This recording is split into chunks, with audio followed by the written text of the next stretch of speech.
England का दिल फिर से टूटेगा जब वो टकराएंगे टीम इंडिया के धुरंधरों से। इंग्लैंड वर्सेस इंडिया 1 जुलाई से 11 जुलाई तक लाइव सिर्फ सोनी स्पोर्ट्स नेटवर्क के टीवी चैनल्स पर। সাবস্ক্রাইব করুন সোনি 8, ক্লিক করুন বেল আইকন। গোপাল, আমি আমি তার মৃতদেহ খুঁজে পাইনি।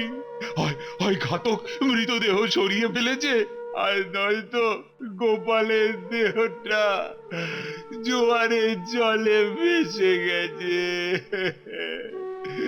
হায় রে গোপাল, তুই কোথায় গেলি গোপাল? তোকে ছাড়া আমার জীবন যে শুকনো মরুভূমি গোপাল। ওরে ওরে, কে তোকে মারলো রে গোপাল? এ রাজ্যে তোর এত বড় শত্রু কে কে আছে রে? বল বল বল গোপাল। এমন করে কাঁদবেন না মহারাজ। আপনার মতো মানুষের এত উত্তেজিত হওয়া ভালো নয়। রাজবৈদ্য, মহারাজকে ওষুধ দিন। কেউ না জানুক, আমি তো জানি মহারাজ গোপালকে কিরকম ভালোবাসতেন। এখনই ওষুধ না পড়লে হয়তো শোকে দুঃখে উনি পাগল হয়ে যেতে পারেন। এই এই কে বললো কথাটা? আগে আমি মহারাজ। আমায় আমায় পাগল বানানোর ইচ্ছে, পিটিয়ে না একবারে তক্তা করে দেবো। এ নয়, হ্যাঁ, গোপাল আমায় বলে গেছে, হ্যাঁ, আমার অনুপস্থিতিতে তুমি কি কি করেছো। তাই গোপালের জন্য আমার যত কষ্টই হোক না কেন, পাগল হওয়া চলবে না। ঠিক বলেছেন মহারাজ।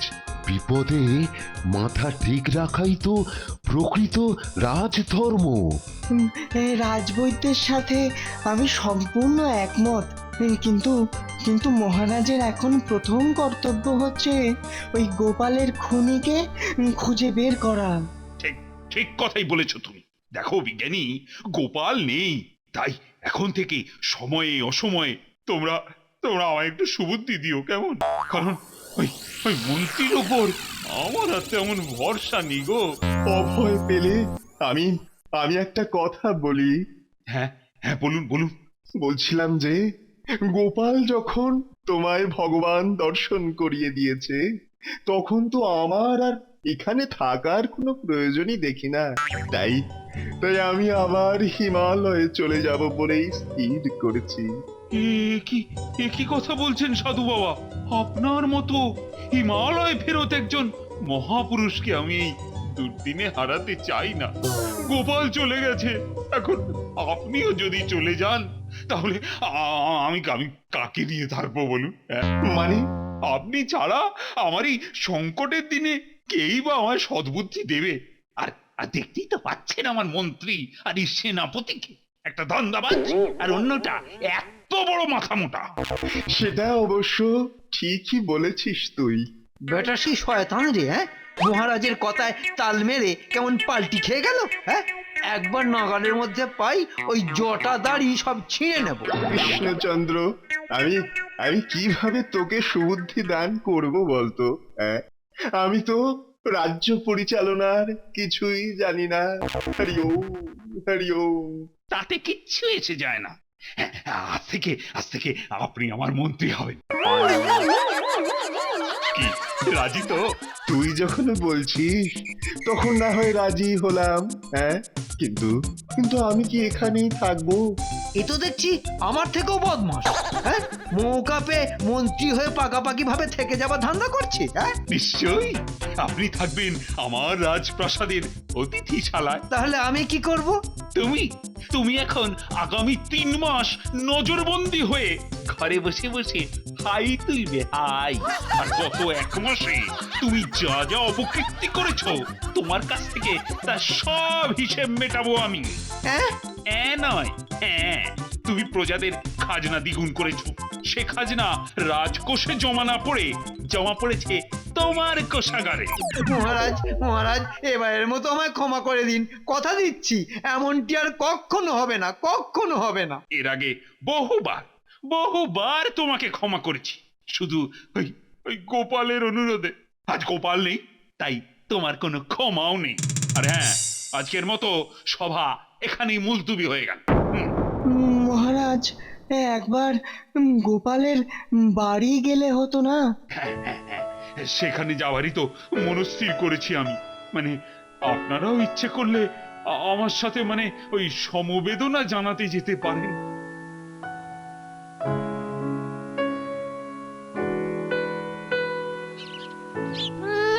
আদিক্ষেতা করে সব গোপালের বাড়ি সমবেদনা জানাতে গেছে, এদিকে আমার যে কি হবে? কি আর হবে, শুধু ধরবো আর কপাত করে ঘাটটা মটকাবো। কে কে কে কে কে কে কে কথা বলে? সে কি, এর মধ্যেই ভুলে গেলি? এই দেখ, আমি গোপাল। ওরে বাবা, ওরে বাবা, ও গোপাল, ভূত, ভূত। এই তো ঠিক চিনেছিস, এবার হিসেব নেবার পালা। আয় আয়, কাছে আয়, কাছে আয়, তোর ঘাটটা মটকাই। বাঁচাও, বাঁচাও, ভূত! পালাবি কোথায়? বুঝকে এবার মুখোশটা খুলে ফেল।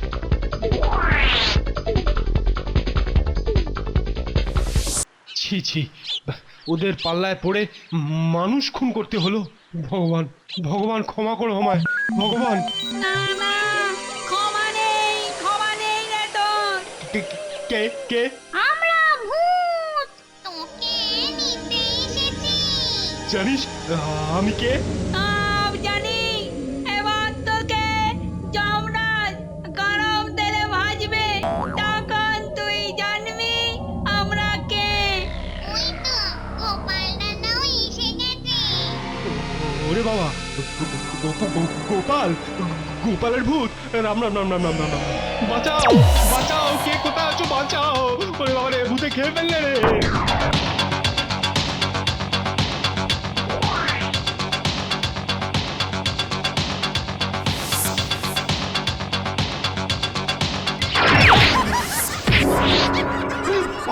গোপালের ভূত, গোপালের ভূত আমার পেছনে।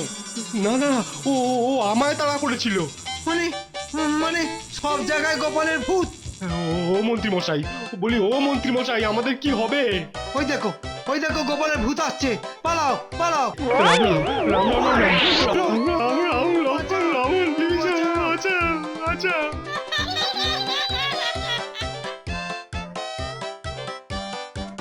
ওগো, ওগো, আমার কি সর্বনাশ হলো গো!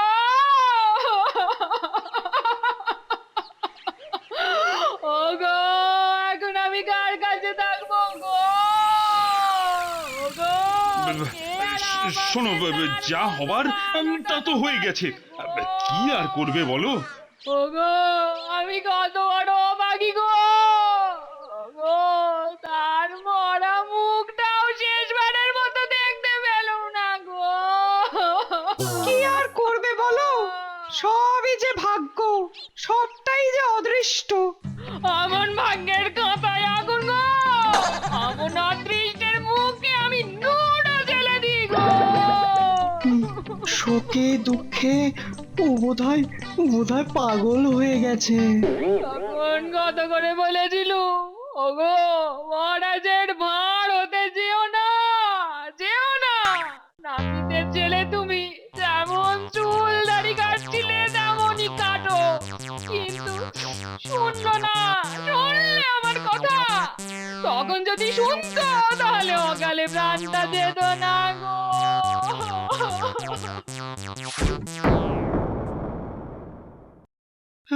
আরে সর্বনাশ, এই যে জ্ঞান হারালো! আরে ও রাজবৈদ্য, একবার ওর নাড়িটা দেখুন তো। না না না না না, নারীর গতি তো স্বাভাবিক। মনে হয় সাময়িক উত্তেজনায় জ্ঞান হারিয়েছে। আপনি আপনি চিন্তা করবেন না, আমি ওর চোখে মুখে জল আর সেই সাথে ওষুধ দিচ্ছি।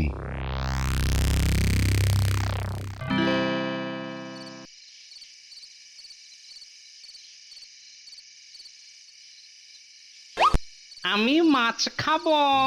উমা, উমা, এটা কে গো? ও ভূত নাকি? হ্যাগো গিন্নি, ভূত, তবে মরা নয়, এ হলো জ্যান্ত গোপালের অতি জ্যান্ত ভূত। নামতে বুড়ো তুমি পারো বটে। আরে পাড়ার তো এই শুরু, এমন ভূতের ভয় দেখাতে শুরু করেছি না, সব একেবারে কাপড়ে চোপড়ে হয়ে যাবে। এইবার যাচ্ছি ওই ভণ্ড সাধুটাকে ভয় দেখাতে। এই শোনো শোনো, খানিকটা ওই ধুনো আর ধুনুচিটা দিও। হ্যাঁ, ধোয়ার মধ্যে ভূতের খেলা জমবে ভালো।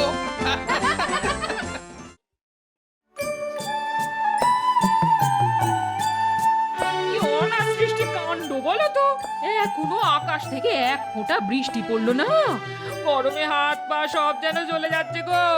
শুধু হাত পা জ্বলে যাওয়াটাই দেখলে গিন্নি, মাঠের সবুজ ফসল জ্বলে যাওয়াটা নজরে পড়লো না?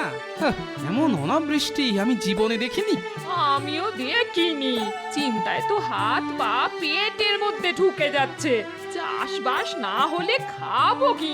রাজভান্ডারে যা মজুদ ফসল আছে তাতে হয়তো এবছরটা সামলে নেওয়া যাবে, কিন্তু পরের বার এরকম হলে সকলকে তো না খেয়ে মরতে হবে। মহারাজকে বলে কিছু একটা ব্যবস্থা করো না। না, আজই রাজসভায় গিয়ে এই বিষয়ে কথা তুলবো। গোপাল দাদা, বৃষ্টির অভাবে ফসল নষ্ট হয়ে যাবার কথা বলতে এসেছে তো? হ্যাঁ সেই ব্যাপারে। সে তোমাদের দল বেঁধে আসতে দেখেই বুঝেছি।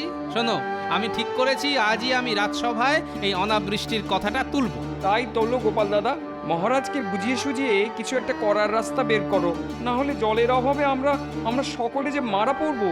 ঠিক আছে ঠিক আছে, এখনই এতটা ভেঙে পড়ো না, মহারাজ নিশ্চয়ই কিছু একটা বিহিত করবে। গোপাল, তুমি কি যেন বলবে বলছিলে? মহারাজ, ওই অনাবৃষ্টির জন্য সারা রাজ্য জুড়ে যে খরা পরিস্থিতির সৃষ্টি হয়েছে তা তো ভয়ঙ্কর মহারাজ। সেটাই তো চিন্তার কথা, কিন্তু ঈশ্বর যদি সদয় না হন তাহলে আমরা কি করতে পারি বলো তো? ঠিকই তো, জন্ম মৃত্যুর মতো খরা বন্যা অবশ্যম্ভাবী, এটাকে রোধ করার সাধ্য মানুষের নেই। না, রোধ করার সাধ্য হয়তো নেই, কিন্তু আগামী দিনে এসব বিপর্যয়ের প্রতিরোধ কিন্তু করা যায় মহারাজ। কিভাবে? আমরা সকলেই জানি যতই অনাবৃষ্টি হোক না কেন, প্রকৃতির নিয়মে আজ না হয় কাল আকাশ ভেঙে বৃষ্টি নামবেই। তখন তো আবার বন্যায় সবকিছু ভেসে যাবে। তাই যদি বৃষ্টির জলকে বাঁধের মধ্যে ধরে রাখা যায়, তাহলে যেমন বন্যার হাত থেকে রক্ষা পাওয়া যাবে, তেমনি আগামী বছর খরা হলেও জলের অভাবে চাষ নষ্ট হবে না। দেখেছো বিটলে গোপালের কাণ্ড দেখেছো? মহারাজের কানে বাঁধ তৈরি করার পুষ্মন্ত্র দিচ্ছে। আরে বাবা, খরা কিংবা বন্যা হলে তো আমারই লাভ। অসহায় মানুষকে চড়া সুদে টাকা ধার দিয়ে বেশ 2 পয়সা কামিয়ে নেওয়া যাবে। কি মহারাজ, চুপ করে আছেন কেন? আমার যুক্তিটা কি পছন্দ হলো না? না না, আরে পছন্দ হবে না কেন? খুব পছন্দ হয়েছে। তা বিজ্ঞানী, তুমি কি বলো?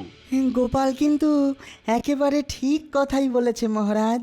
খরা কিংবা বন্যার হাত থেকে বাঁচবার একটাই রাস্তা, সেটা হচ্ছে বাঁধ। তবে তার সাথে প্রচুর পুকুর কাটাবারও ব্যবস্থা করা দরকার। গরমকালে ওই পুকুর থেকেই চাষবাস কিংবা ব্যবহারের জল নেওয়া যাবে। মন্ত্রী, শুনলে তো? শুনলাম মহারাজ। তাহলে কাল থেকেই পুকুর কাটাবার আর বাঁধ দেবার কাজ শুরু করে দাও। শুরু করতে গেলে তো অনেক টাকা লাগবে। লাগলে রাজকোষ থেকে নেবে। রাজকোষে জানা তো টাকা নেই। এক কথার লোক জোগাড় করে আনো দেখি। নে, এবার বোঝ ঠেলা। আরে একদিন করে তো 1 সপ্তাহ পেরিয়ে গেল। কই সেরকম লোকের সন্ধান পাওয়া গেল কি? এখানে তো অনেক মাতব্বরি আছে, কই কাউকেই তো আর রা কাটতে দেখছি না মহারাজ। সে কি, এতজন মিলে একটা কাজের লোক জোগাড় করতে পারলে না? আগে লোক তো পেলাম মহারাজ, কিন্তু সে সোজা না বাঁকা সেটাই তো ঠিক বুঝতে পারছি না। এটা জানো না, সেটা জানো না, তো জানোটা কি? যত সব অকর্মার ঢেকি। সে কি, আমরা সবাই ঢেকি? এবার পালের গোদা গোপালকে ধরুন মহারাজ। বেটা সেদিন এমন ভাব দেখালো যে লোক যেন ওর একেবারে ট্যাঁকে ট্যাঁকে গোজাছ। হ্যাঁ, তাই তো। গোপাল, তুমিও তো দেখছি লোক খোঁজায় একেবারে গোল্লা পেয়েছো। এমন লোক সত্যি খুঁজে পাওয়া যাচ্ছে না মহারাজ। খোঁজার মতো খুঁজলে ঠিকই পাওয়া যায়, খালি উল্টো সোজা বকে টুপি পরানোর ধান্দা। তাহলে তো এখন মন্ত্রী তুমি আমার শেষ ভরসা। সে আর নতুন কি কথা মহারাজ? হ্যাঁ, ওই রকম সোজা পথের এক কথার লোক তো তোমাকেই জোগাড় করে আনতে হবে মন্ত্রী। ধরে নিন আপনি আপনার পছন্দ মতো খাজাঞ্চি পেয়ে গেছেন মহারাজ। আমার যেমন কথা তেমনই কাজ। বাহ বাহ বাহ, তাহলে তো আরেকটু অপেক্ষা করেই না হয় দেখি। এই সুযোগ, এই তালে নিজের পছন্দ মতো একজন কাউকে খাজাঞ্চি বানিয়ে দিতে হবে। হ্যাঁ, তাহলে আমার ওপর সে নজরদারি করার বদলে আমি বরং তার ওপর ছড়ি ঘোরাবো, আর সেই ফাঁকে ভেতরে ভেতরে রাজকোষ ফাঁকা করার কাজটাও চালিয়ে যাব।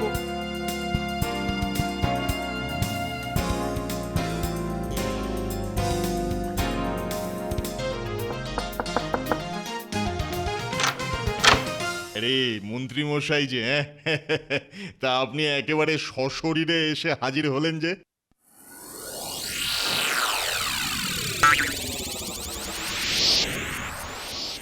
কই কই মন্ত্রী, তোমার সেই লোক কোথায়? নাকি তুমিও লোক খুঁজতে গিয়ে ওই যাকে বলে একেবারে লেজে গোবরে হয়ে গেছো? হ্যাঁ, এই সামান্য কাজ করতে গিয়ে লেজে গোবরে হব? আমি সে বান্দাই নই। কথাবার্তা শুনে তো মনে হচ্ছে বেটা নির্ঘাত কোনো ধান্দা করেছে।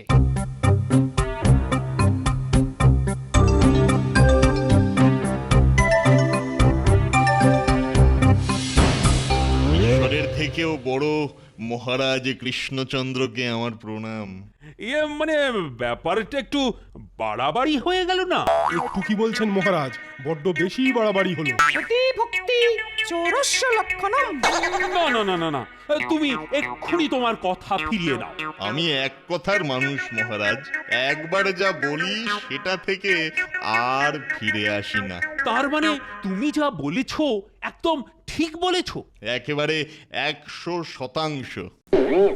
আমার মনে হচ্ছে মহারাজের বোধহয় বুঝতে কিছু অসুবিধা হচ্ছে। তুমি না হয় একটু খোলসা করেই ব্যাপারটা বুঝিয়ে দাও। হ্যাঁ হ্যাঁ, বেশ ভালো করে এবারে ঝেড়ে কাশো দেখি। তার আগে বলুন মহারাজ, আপনি কি কাউকে এই রাজ্যের বাইরে নির্বাসনে পাঠাতে পারেন? সেরকম অপরাধ করলে পারি বই। ব্যাস ব্যাস ব্যাস ব্যাস, তাহলে তো আর কোনো কথাই নেই। ও মা, সে আবার কি ভয়?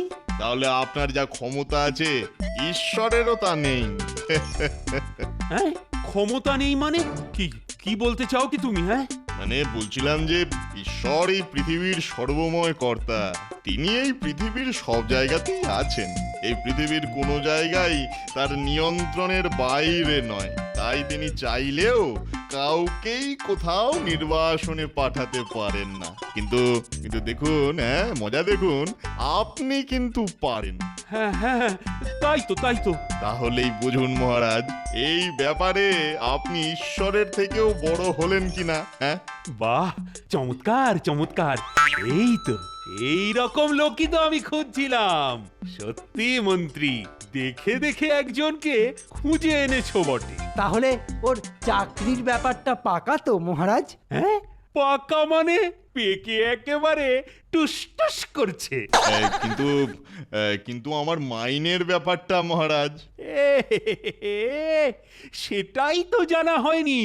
না না না না না, তুমি বলো বলো বলো বলো, কি চাও কি চাও বলো তো। আগে মহারাজ ওই মাত্র 500 স্বর্ণমুদ্রা প্রতি মাস, ব্যাস ব্যাস। তার থেকে এই শর্মা গেঁড়াবে 250।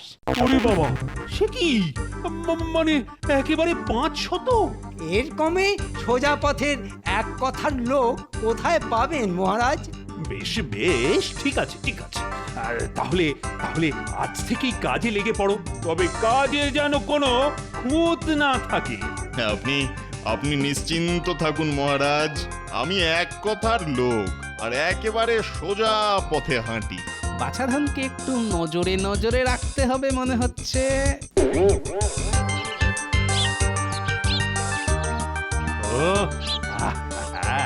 অনেক দিন পরে মনটা যেন আবার বেশ ফুরফুর ফুরফুর করছে।